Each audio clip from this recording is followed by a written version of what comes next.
Salut les 20 joueuses et 20 joueurs, bienvenue dans cette 20 jeux de vidéo. Ici Swatch et aujourd'hui nous allons déguster Oud Troubles in Sherwood, un jeu de Eukaz Sasuta, de Mateuse Dazal et illustré par Mateuse Dzierzia. Donc un jeu publié chez Phalanx Games qui a un éditeur dont les auteurs sont inconnus, c'est leur premier jeu, mais l'éditeur lui il est bien connu, c'est Phalanx qui a l'habitude de sortir des jeux souvent assez historiques. Ici ils sortent un petit peu, bien qu'il y ait quand même un pan d'histoire dans ce jeu, mais ils sortent un petit peu de leur production habituelle pour produire un jeu vraiment intéressant, un jeu qui fait penser beaucoup à Root, qui est différent. Il est différent d'abord à Root, hein, je ne sais plus ce que j'ai dit, mais c'est à Root. Donc Out fait penser à Root, et donc un jeu quand même similaire mais différent, qui fait penser, parce qu'il y a des similitudes entre les deux jeux. C'est des jeux à forte asymétrie, avec un plateau assez proche, mais différent par son thème principalement, puisque ici nous sommes dans la forêt de Sherwood, avec Robin des Bois, ses compagnons, l'évêque, avec le shérif, avec la noblesse française, etc. Donc pas mal. Donc nous sommes dans un autre thème, on n'est plus dans les petits animaux de la forêt, et ça fait du bien parce que ça donne aussi des mécaniques et des sensations différentes, puisque Robin des Bois va voler aux riches pour donner aux pauvres, l'évêque va essayer de construire ses cathédrales, etc. Donc nous sommes dans un autre thème et ça rafraîchit un petit peu. C'est donc des mécaniques légèrement assez différentes. Les deux jeux n'ont rien à voir, hein, donc ce sont d'autres auteurs, d'autres éditeurs, mais ils sont proches un petit peu par l'esprit, par la mécanique, vous allez voir. Oud, donc je vais structurer cette vidéo un petit peu différemment que d'habitude. Dites-moi dans les commentaires ce que vous en pensez. L'idée ici maintenant, c'est de commencer par une overview, un résumé du jeu, et puis après d'aller dans les détails et de terminer par ma conclusion. Donc par rapport à ce que je fais d'habitude, j'ajoute une sorte de résumé en début, histoire que comme ça vous voyez déjà de quoi il s'agit. Dites-moi si ça vous plaît, alors je continuerai ou pas dans cette optique. Donc allons-y. Voici donc le plateau de Oud Troubles in Sherwood. Donc c'est évidemment ici c'est un proto, hein. Je filme cette vidéo à l'heure où le jeu est en cours de financement participatif. Donc c'est un proto, prenez-le tel quel. Et donc vous avez ici le plateau principal qui évidemment fait également penser à Route, puisque vous avez différents villages, un peu plus d'une douzaine ici, qui sont reliés par des routes, et vous avez un cours d'eau qui traverse le tout. Le plateau est néanmoins différent. Vous avez des sacs pour les dons au roi Richard. Vous avez au centre la ville de Nottingham, où dans cette ville il n'y a pas de combat, ça doit être la paix. C'est la particularité aussi, une des particularités de Oud, c'est que vous avez au centre cette ville de Nottingham dans laquelle l'évêque va construire sa cathédrale, et donc vous avez toutes les autres villes à côté. Le jeu est en forte asymétrie, donc chaque joueur a son plateau, vous les voyez partiellement ici. Donc dans le proto que j'ai reçu, il y a 4 joueurs, donc il y a 4 factions, on va dire. Il y a le shérif, l'évêque, la noblesse française et Robin des Bois. Vous voyez bien que tous les plateaux sont différents.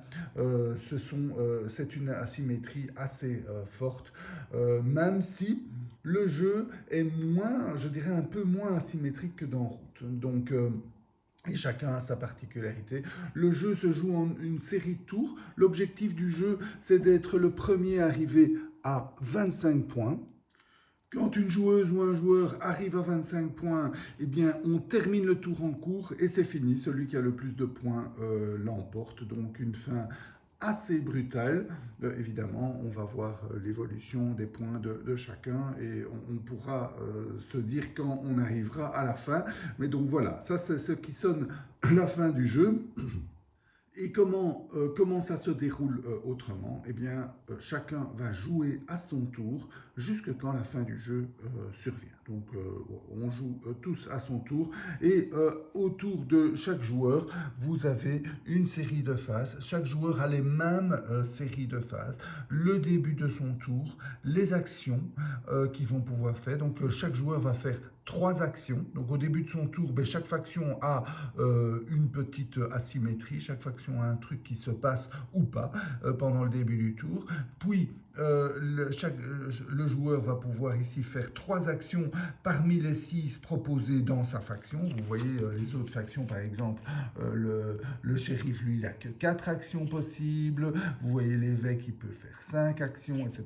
Donc, mais les joueurs font 3 actions parmi celles proposées, ils peuvent faire plusieurs fois la même action. Ensuite, il y a une phase de une phase en général de construction. Ici, ça s'appelle pas construction, mais c'est plus ou moins la même chose. Construction, ici, vous voyez, issue de cri, mais c'est aussi construction. Donc, en gros, chaque joueur va développer sa faction, va pouvoir acquérir des capacités asymétriques. Vous voyez, Robin des Bois a une série, ici j'en ai mis quelques-uns, il y en a plus que ça, une série de capacités asymétriques. Même chose pour la noblesse. J'ai mis ici quelques décrets du shérif, quelques constructions de l'évêque. Et donc, durant cette phase, les joueurs vont construire, vont gagner des capacités qui leur permettraient évidemment d'avoir une certaine montée en puissance. Et puis ensuite, il y a la phase de don. Donc ransom de rançon au roi Richard. Donc là, les joueurs vont pouvoir donner jusque maximum 5 sous au roi Richard. Et comment ils font ça? Ils vont prendre de leur stock et ils vont mettre dans le sac de leur faction les sous qu'il faut. Et c'est une des grandes sources de points de victoire parce que les dons faits au roi Richard, lorsque, en dépendant des joueurs, donc à 2 joueurs, lorsque le total de tous les sacs fait 9, 12 ou 16 à 4 joueurs, eh bien a lieu une phase de roi Richard. Chaque faction a une petite capacité pendant cette phase. On va avoir des bâtiments qui vont se retourner, des choses comme ça. Mais l'aspect principal durant cette phase, c'est qu'il y aura des points qui vont être donnés. Le joueur qui aura occasionné la phase du roi Richard, donc celui qui aura mis assez de pièces pour arriver au total nécessaire, va déjà gagner 1 point de victoire.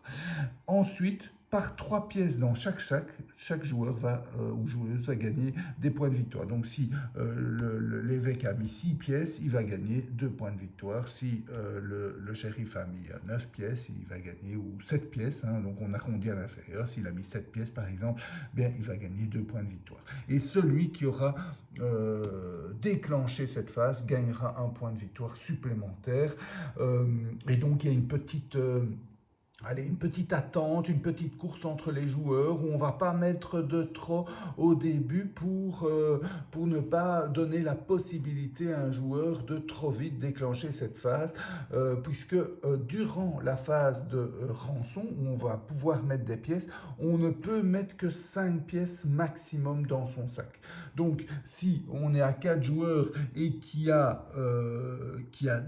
je sais pas, 8 pièces, je vais peut-être pas mettre 3 pièces, parce que alors on sera à 11, et donc le joueur suivant pourra déclencher. Je vais peut-être mettre un petit peu moins, pour ne pas donner la possibilité au joueur suivant de déclencher la fin de partie. Maintenant, il y a, pas la fin de partie, pardon, la phase du roi Richard, et donc d'avoir ce point supplémentaire. Maintenant, attention, il y a d'autres façons alternatives de remplir. Donc à la phase de rançon, on ne peut mettre que que 5 pièces, mais avec certaines actions, on pourra rajouter d'autres pièces. Donc c'est pas parce que on est en dessous de 5 pièces qu'on empêche un joueur de déclencher cette phase du roi Richard.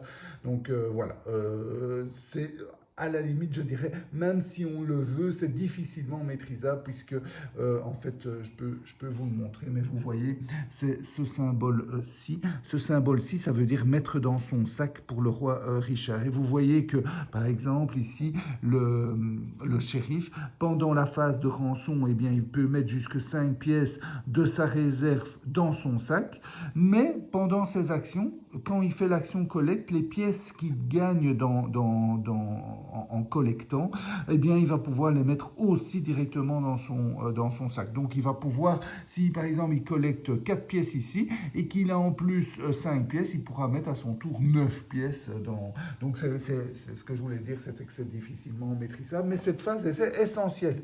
Donc, gagner des sous est essentiel dans le jeu parce que vous allez gagner beaucoup de points de victoire grâce aux dons que vous faites au roi Richard. Et l'argent ne va pas vous servir outre mesure. Ce ne sera pas un gros sacrifice que de donner au roi Richard. Oui, avec de l'argent, vous aurez besoin de vous développer, mais vous gagnerez toujours assez de sous pour vous développer et pour donner au roi Richard. Donc vous allez donner régulièrement. C'est quand même une source de points importante. Et donc, autrement dit, si vous arrivez à vous construire une sorte de machine pour engranger un maximum de sous, c'est vraiment une très bonne idée pour remporter la partie. Donc il y a cette phase de rançon, puis une phase de revenu, chaque faction a son revenu principal, et puis une phase du roi Richard si jamais on est arrivé au minimum nécessaire pour déclencher la phase du roi Richard. Donc voilà. Chaque faction joue à son tour. Il y a un ordre qui est conseillé dans les règles pour vos premières parties, mais sinon vous faites l'ordre du tour at random et puis on joue chacun à son tour indéfiniment jusque quand une joueuse ou un joueur arrive à 25 points de victoire. Chaque joueur, à son tour, va suivre une série de phases à son tour, dont la phase principale est 3 actions à faire parmi une série. Voilà, pour le résumé, je dirais peut-être, allons-y un petit peu plus dans les détails, toujours dans le cadre de ce résumé, sur les actions possibles. Ce que vous allez faire essentiellement, c'est vous déplacer. Ça sera une action, c'est se déplacer d'un endroit à un autre en suivant les routes, de déplacer jusque 3 unités maximum. Quand vous vous déplacez, la plupart des factions, sauf la noblesse, mais sinon, et aussi l'évêque avec ses pèlerins, sinon la plupart des factions, quand elles se déplacent, s'il y a des factions adverses à l'endroit où elles arrivent, déclenchent un combat. Un combat, ça se passe assez simplement. Donc, on commence par l'attaquant commence par décider s'il joue une carte qui a un effet avant combat. Vous voyez qu'il y a un gros paquet de cartes. Je vais vous montrer ici comme il est épais. Oui. Ce sont des cartes communes. Les joueurs vont en gagner en général à chaque tour. Généralement, durant la phase de revenu, vous voyez ici, draw one card. Donc, les joueurs vont en gagner, vont avoir même d'autres possibilités de gagner, de piocher des cartes avec un maximum de 5 cartes. Donc, si à la fin de son tour, on a plus de 5 cartes fate, on doit défausser. Mais ce gros paquet de cartes, on aura tous pas mal de cartes en main.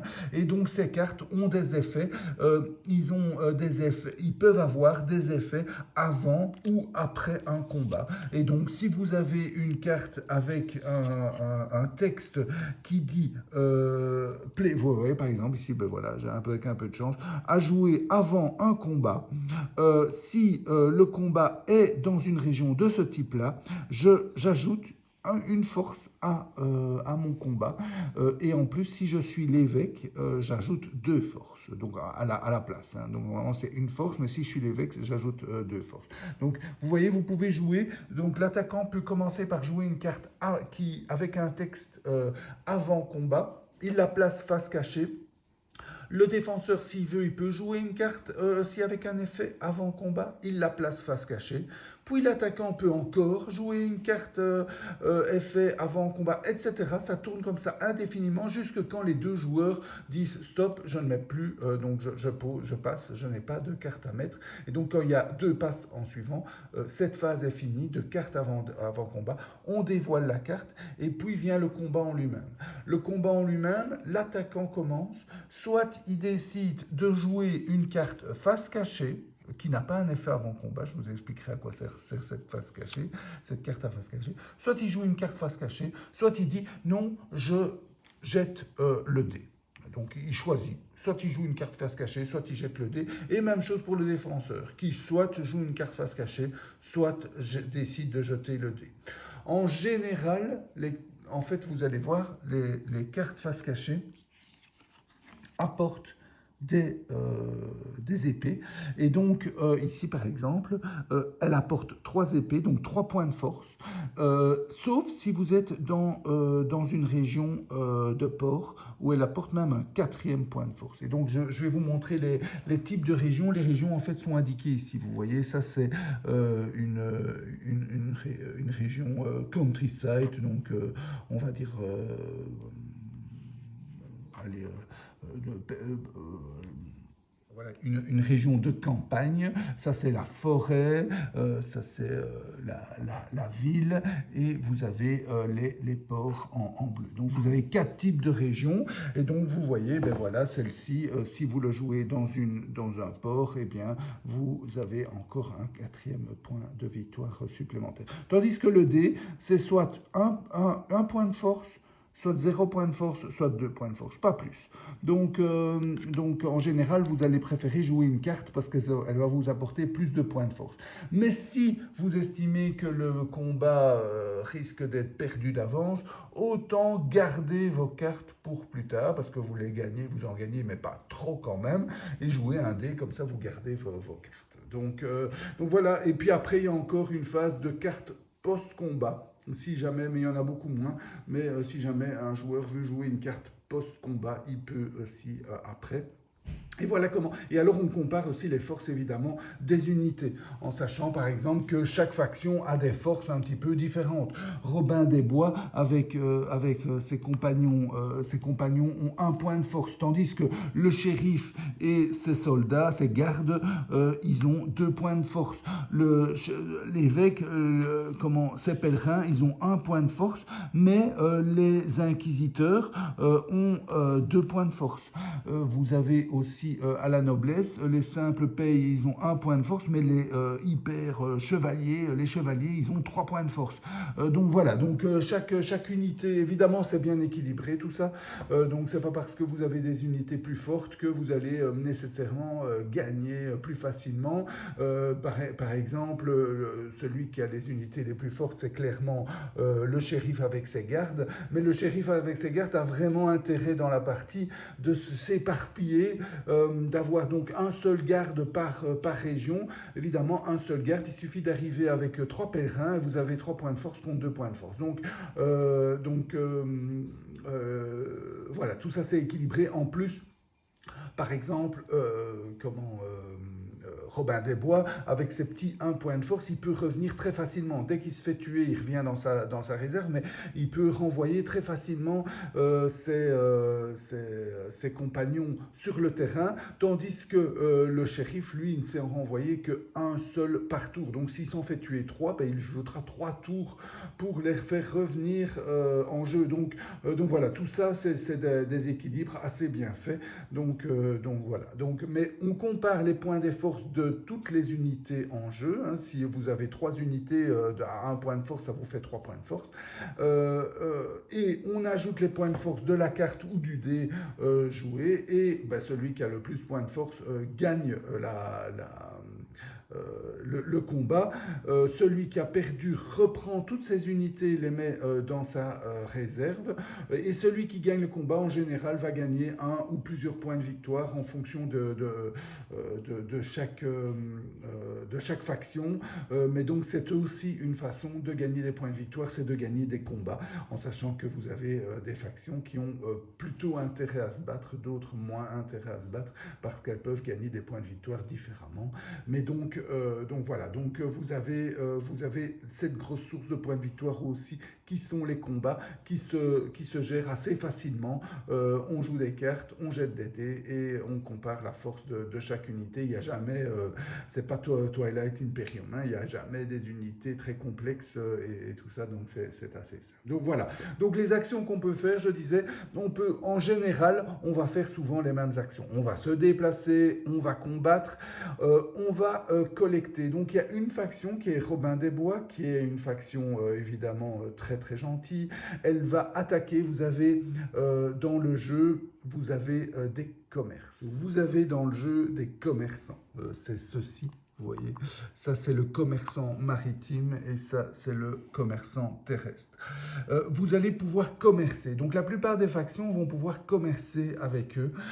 Et donc comment ça se passe? Ben, il faut avoir une unité. Donc ici, moi j'ai une unité où il y a un commerçant.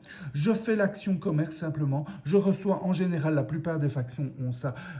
Elles reçoivent 2 sous. Je reçois 2 sous en commerçant. Et le commerçant poursuit sa route. Le commerçant bleu poursuit sa route maritime. Vous voyez, il suit les petites flèches, il va à la prochaine ville. Et le commerçant à piétonner suit les flèches jaunes pour arriver à la prochaine ville. Donc voilà, ça c'est l'action commerce pour un point. Donc je vous rappelle, vous avez 3 points d'action. Un point d'action, vous vous déplacez. En général, vous déclenchez un combat quand vous vous déplacez automatiquement. Donc ça ne vous coûte pas un point d'action.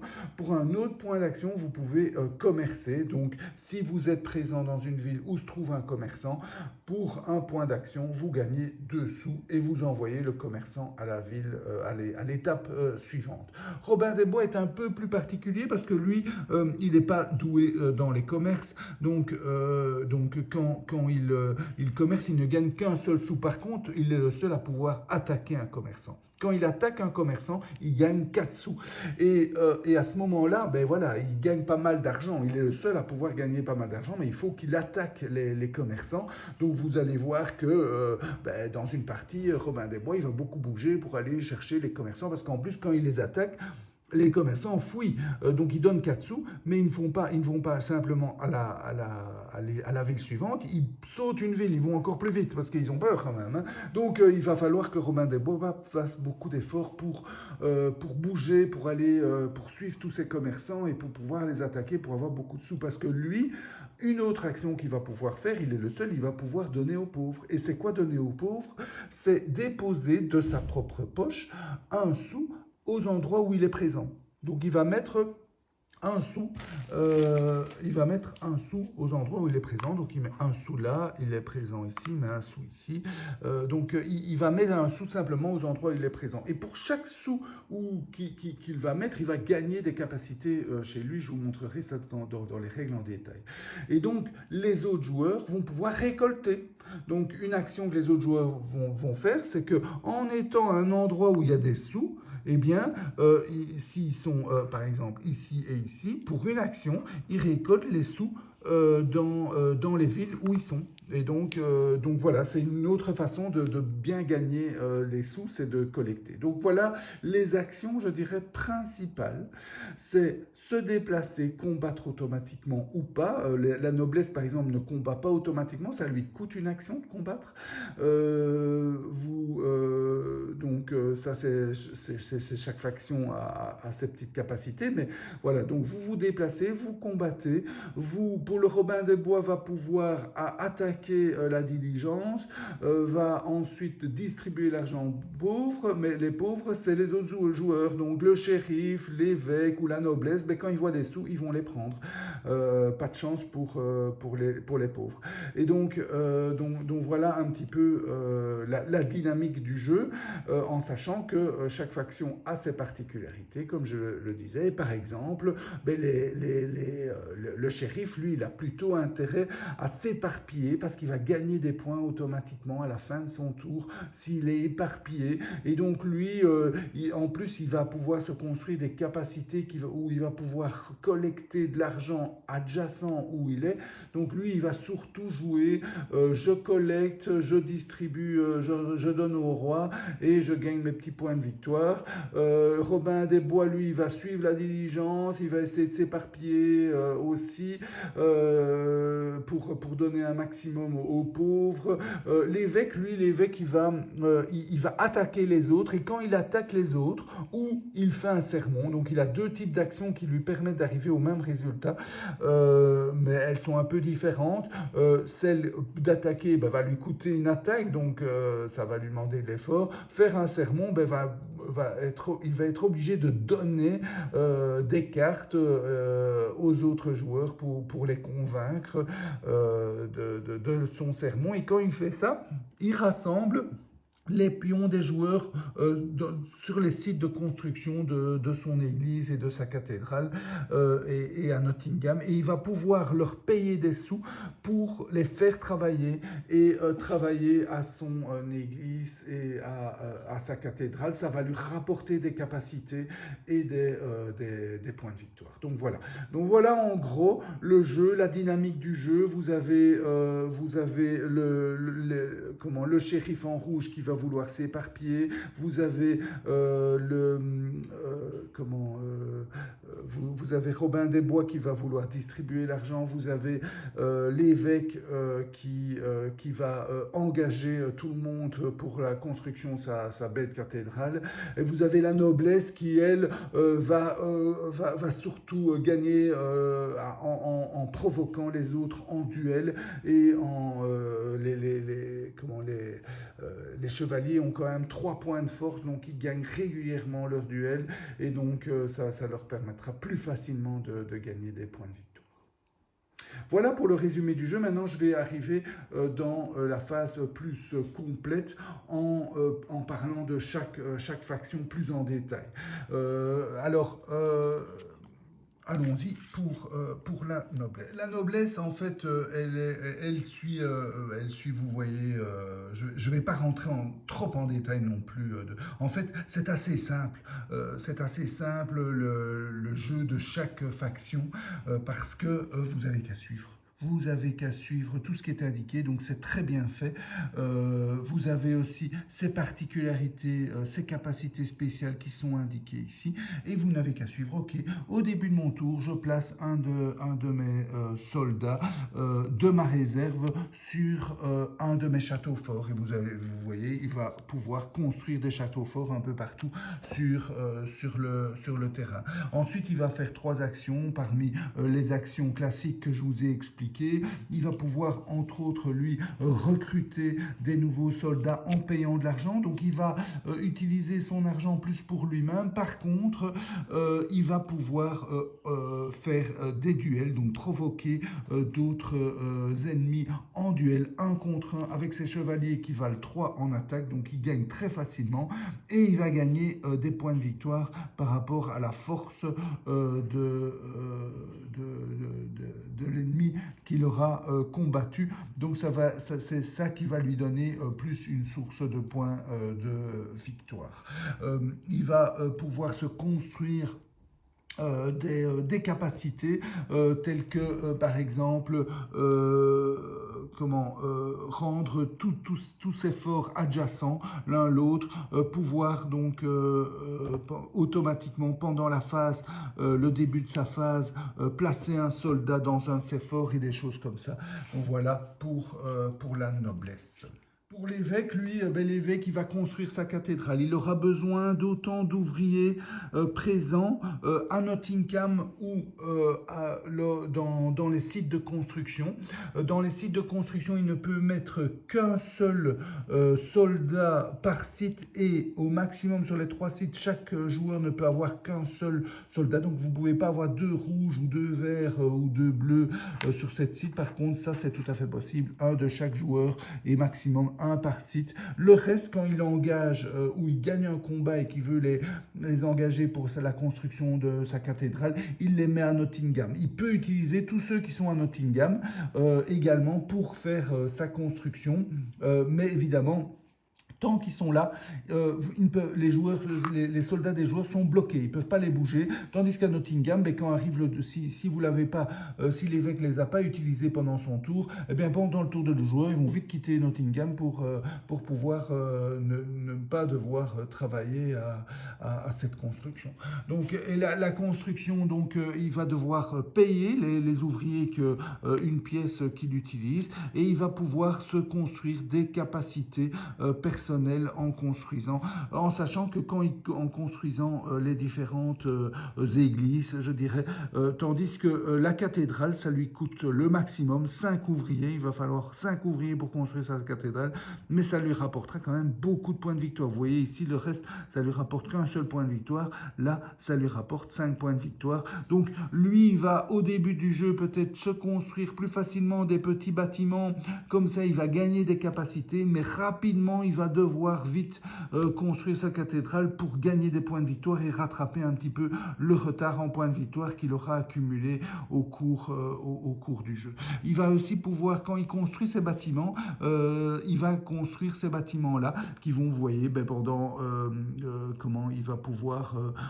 donner gratuitement, pas de sa réserve, une pièce au roi Richard. Il va pouvoir gagner une carte fête, il va pouvoir gagner 2 pièces. Vous voyez, mais ces bâtiments, ils sont recto verso et les autres joueurs vont pouvoir en profiter aussi.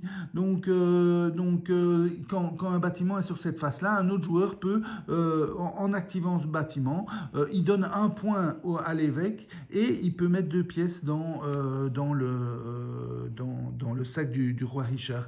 Même chose ici, mais quand le joueur le fait, il active, il donne le point de victoire et puis il retourne la carte de l'autre côté. Ça ne compte pas comme une action, mais ça donne une dynamique un peu différente. Même les autres joueurs vont pouvoir interagir avec l'évêque.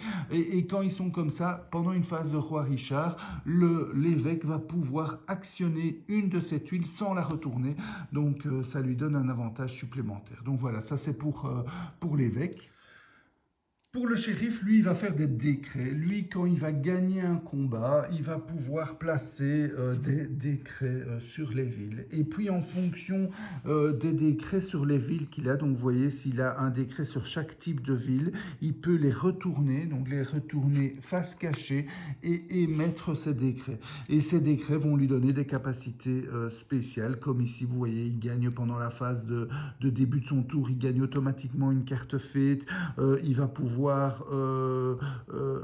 prendre des sous sans faire une action à l'endroit où il arrive. Ici, par exemple, il va pouvoir bouger ses troupes de deux villes plutôt que d'une. Donc voilà, il va gagner des capacités grâce à ces décrets qu'il aura émis. Quand il gagne un combat, il peut mettre ces décrets. Donc il a intérêt à gagner certains combats en sachant qu'il va devoir payer des pièces au début du jeu. Ces unités sont sur ces emplacements. Donc il va falloir payer des pièces pour les débloquer, les mettre sur le terrain. Donc au début du jeu, il va pas donner beaucoup au roi Richard pour débloquer. Et ces 2 unités-là, les 2 qui coûtent le plus cher, 2 pièces et 4 pièces, vont lui permettre, pendant la phase du roi Richard, de retourner un décret qui est face cachée, face visible. Et ça lui permet de les réutiliser pour émettre un autre décret. Donc ça, c'est un petit peu la dynamique. Et alors, ce qu'il a vraiment de particulier, c'est que pendant sa phase de revenu, vous voyez que s'il a des soldats, des gardes dans 3, 5 ou 7 endroits différents, eh bien, il va le gagner 1, 2 ou 4 points de victoire. Donc, il a vraiment intérêt à s'éparpiller pour gagner un maximum des points de victoire automatiquement. Hein, il ne fait rien, il gagne automatiquement ses points de victoire. Donc les autres joueurs donc lui, il va avoir intérêt à s'éparpiller pour engranger des points de victoire, mais faites attention parce que c'est vraiment un pouvoir assez fort et donc les autres joueurs vont devoir le combattre pour évidemment l'avantage c'est qu'il sera éparpillé, donc il n'aura jamais une grosse force, il aura ses soldats d'une force de 2, mais il suffit d'arriver avec 3 unités pour être plus fort que lui et donc de le combattre pour l'empêcher de gagner automatiquement tous ses points de victoire. Donc voilà, ça c'est pour le shérif. Et enfin, Robin des Bois. Robin des Bois, lui, à chaque fois qu'il va, il a un petit jeton. Bon, dans le proto, le jeton n'est pas là, donc il faut le remplacer. Mais il a un petit jeton qui va suivre le progrès de ceci. Et à chaque fois qu'il va distribuer de l'argent aux pauvres, il va pouvoir augmenter ceci. Ceci va lui permettre de construire des camps. Les camps vont lui donner des capacités spéciales, par exemple, pouvoir se déplacer plus facilement, gagner plus facilement des sous, gagner plus facilement, être plus fort dans les combats et des choses comme ça. Donc, il va pouvoir placer des camps et il va aussi pouvoir gagner des cartes. Donc, il a des cartes à lui, propres à lui, assez puissantes, qu'il va piocher au fil de la progression de ceci. Donc, il a vraiment intérêt à donner aux pauvres pour gagner de plus en plus de capacités, de cartes puissantes qu'il va pouvoir jouer et récupérer à chaque phase du roi Richard. Donc lui, il peut facilement se déplacer. Lui, il va se déplacer facilement de sa réserve sur tous les endroits où il y a la forêt. Donc c'est ces endroits ici. Et donc il va très facilement revenir. Et il y a des petites unités qui n'ont pas beaucoup de force, mais il va revenir facilement se combattre, facilement s'éparpiller pour donner aux pauvres, suivre les diligences pour les combattre et leur voler l'argent. Donc une faction assez sympa à jouer. Et voilà, c'était le résumé puis l'explication des règles de Oud. J'espère que ça vous a plu. Donc Oud, un jeu assez proche avec des ressemblances avec Root, des factions asymétriques, un plateau plus ou moins dans le même style, on va dire, des factions asymétriques mais dans un univers totalement différent, l'univers de Robin des Bois, donc avec des capacités quand même bien différentes, très sympa à jouer. Le Robin des Bois, qui fait, comme je vous l'ai expliqué dans toute cette vidéo, Robin des Bois qui va récolter, qui va attaquer des diligences, les autres qui vont profiter, qui vont revoler, on va dire, à Robin des Bois, qui vont donner beaucoup au roi Richard pour gagner des points de victoire, qui vont avoir chacun leur propre mécanique pour gagner des capacités propres à chaque faction, mais en général qui reviennent plus ou moins aux mêmes, qui vont permettre de gagner plus facilement de l'or, des cartes. Ces cartes, je n'en ai pas beaucoup parlé, mais les cartes, vous avez vu qu'elles ont un grand intérêt en combat, mais elles vont aussi vous donner certaines capacités de récolter plus facilement de l'or, si vous les jouez à certains endroits, de gagner aussi des points de victoire. Certains ont des conditions pour gagner des points de victoire supplémentaires. Donc, un peu comme dans Route finalement aussi, mais vous allez jouer ces cartes un peu différemment. Ça va donner pas mal de fun et de variété à votre partie. Le jeu est quand même, on fait beaucoup d'allusions à Route et c'est normal. Et c'est ce qui plaît en fait. En tout cas, moi, c'est ce qui me plaît. J'adore Route et Oud, ben voilà, me donne une autre façon de jouer à ce type de jeu parce que, avouons-le, depuis la sortie de Route, il n'y a personne qui est arrivé à la cheville de Route. Alors, est-ce que Oud arrive à remplacer Route? Non. Non, Route reste Route, on va dire. Et Oud s'adresse à un public peut-être légèrement moins expert, un peu plus familial. Même dans le milieu familial, je pense, ça passe. Attention, une partie dure 2 heures, donc le jeu se joue de 2 à 4 joueurs, mais partie dure quand même, peut durer facilement 2 heures. Donc, même si ça peut jouer dans un milieu familial ou joueurs et joueuses initiés, il faut quand même le temps devant soi. Donc, un jeu plus simple, les joueurs experts vont peut-être sentir une certaine lassitude ou répétitivité, hein, ça à son tour, mais une fois que vous avez votre stratégie, vos tours vont se ressembler. Vous allez automatiquement, ok, je reviens, les unités qui ont été défaites reviennent en jeu, je vais combattre pour faire ceci, puis je vais récolter de l'argent, et puis je vais donner, et puis je vais augmenter mes capacités. Donc il y a une certaine routine, et évidemment le fait que le jeu dure 2 heures, à un moment donné, une certaine lassitude pour des joueurs plus expérimentés. Pour un milieu familial ou initié, le jeu conviendra vraiment très bien parce que l'interaction est bien présente, c'est quand même gai de jouer à ces factions différentes. Faites attention, l'interaction, faites attention. Évidemment, c'est un milieu plus familial et initié, mais ça a un avantage de bien connaître les forces et les faiblesses de chaque faction. Quand on sait que le shérif va gagner automatiquement des points de victoire à chaque tour si on ne fait rien, il va falloir quand même lui botter le cul pour diminuer cette façon d'engranger trop facilement des points de victoire. Donc, il faut bien observer, connaître les forces et les faiblesses, parce que le shérif, par exemple, si je reprends le shérif, il a une grosse faiblesse, c'est qu'il va pouvoir remettre qu'une seule unité en jeu à chaque tour. Donc en connaissant bien les forces et les faiblesses de chacun, vous allez pouvoir les contrer pour éviter qu'il n'empoche la victoire trop facilement. Donc voilà, un jeu très chouette, très interactif, les factions très sympa, à réserver à un public plutôt initié ou familial. Les joueurs experts pourront ressentir une certaine lassitude, même si le jeu est quand même très sympa à jouer. Ce thème est superbement bien rendu et on a envie, comme dans ce type de jeu, en plus de jouer à chaque faction. Sachez ici que je vous ai montré les 4 factions de base, mais j'ai déjà vu que dans la campagne, il y a 3 autres factions qui ont été débloquées. Donc il y a le dragon, il y a les sorcières, et il y en a encore un autre, je ne sais plus. Mais voilà, il y en a trois autres, donc évidemment je ne les ai pas eu dans le proto, donc je ne sais pas vous expliquer, mais voilà, ça va donner encore plus de variété au jeu. Le jeu, au plus on y est, au mieux c'est, hein, donc il se joue à partir de 2 joueurs, mais je le conseillerais à partir de 3 quand même, pour avoir quand même plus de variété dans le jeu. Quand vous jouez sans une faction, vous laissez simplement les unités de la mise en place sur le plateau, histoire de pouvoir taper un peu contre tout le monde, mais c'est tout.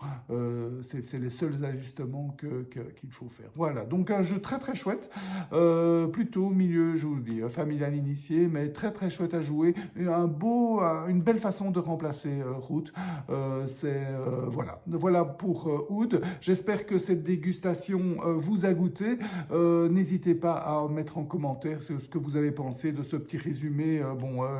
Je suis au début de ma façon, il faudrait que peut-être j'affine un petit peu ma façon de faire un résumé. Mais voilà, j'espère que ça vous a goûté. Je vous souhaite de bien vous amuser. Santé et à bientôt.